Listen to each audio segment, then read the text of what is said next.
ada yang lebih pahit dari berharapnya hati kepada manusia. Allahumma aftah lana hikmataka ya Allah.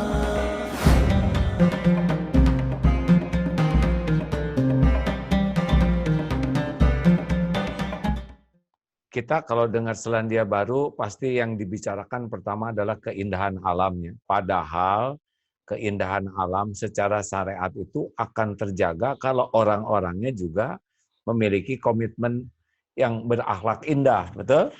Betul. Nah, ini pasti tidak lepas nih dari kalau para rakyatnya seperti itu menghasilkan pemimpin berkualitas juga biasanya. Bagaimana pendapat Pak Tantowi dengan kepemimpinan di sana tuh, terutama yang sekarang ini? Ibu siapa namanya tuh? Ibu Jacinda Ardern. Aduh, mendengar dan melihat foto beliau tuh merasa respect sekali ya dengan semua tindakan-tindakannya, terutama waktu ada kejadian di Christchurch itu. Ya. Ini kalau bisa saya sebut yang saya sampaikan tadi, pelajaran pertama, bagaimana masyarakat bisa menjaga alam yang menurut mereka hanya titipan saja buat generasi selanjutnya. Luar biasa. Yang kedua, saya sebagai orang politik melihat bahwa ketika seseorang itu sudah memutuskan dirinya menjadi politisi, maka dia sadar sesadar-sadarnya bahwa dia sudah memutuskan untuk menjadi seorang pelayan.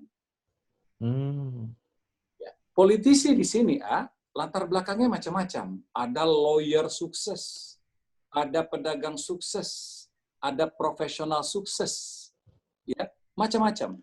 Nah, ketika dia mendapatkan panggilan untuk melayani bangsa dan negaranya, maka modal tadi itu sekedar modal. Ketika dia terpilih menjadi anggota dewan, bekerja selama 3 tahun, atau nanti terpilih lagi, maka konsentrasi dia adalah melayani masyarakat.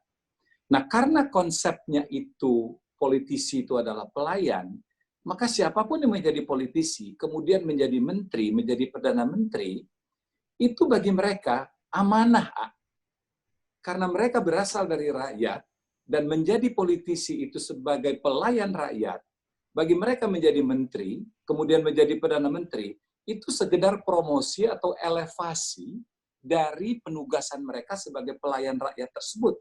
Sehingga siapapun yang menjadi menteri, perdana menteri di sini, sekalipun perdana menteri, itu tidak berjarak dengan rakyatnya. Ya, tidak berjarak. Nah, tidak berjarak ini mungkin sulit dilakukan di negara-negara lain karena faktor keamanan. Nah, di sini mengapa bisa? Bisa karena rakyat itu tidak ada keinginan untuk mengganggu politisi, menteri, ataupun perdana menterinya.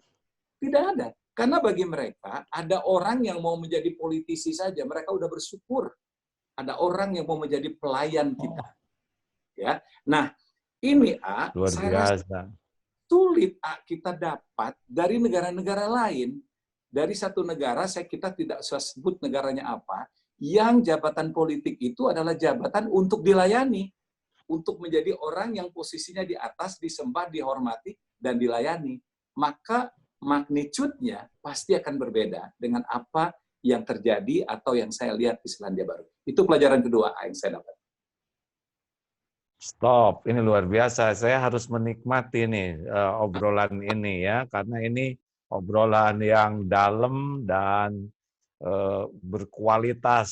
Jadi, benar kalau tadi ini sejujurnya ya air mata ini teh mau keluar aja karena tahu ilmu kepemimpinan. Rasulullah kan bersabda begini, Sayyidul qaum khadimuhum. Pemimpin satu kaum itu pelayan kaumnya.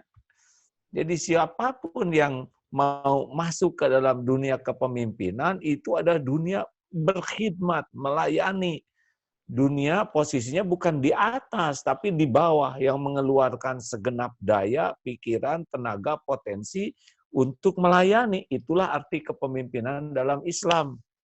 Ya. Dan kalau seorang pemimpin seperti itu, mesti yang dilayani itu sayang kepada yang melayaninya. Ya, apalagi kalau yang melayaninya ini all out, ikhlas, dan orang kan senang pada prinsipnya dilayani itu. Ya, Benar. Jadi bagaimana mungkin mau mengganggu pemimpin yang melayaninya kalau dengan adanya pemimpin itu dia malah jadi lebih terbantu urusan hidupnya. Masya Allah ya. Jadi tidak rumit untuk memecahkan masalah kenapa pemimpinnya itu tidak diganggu. Ya enggak, karena para rakyatnya merasa bersyukur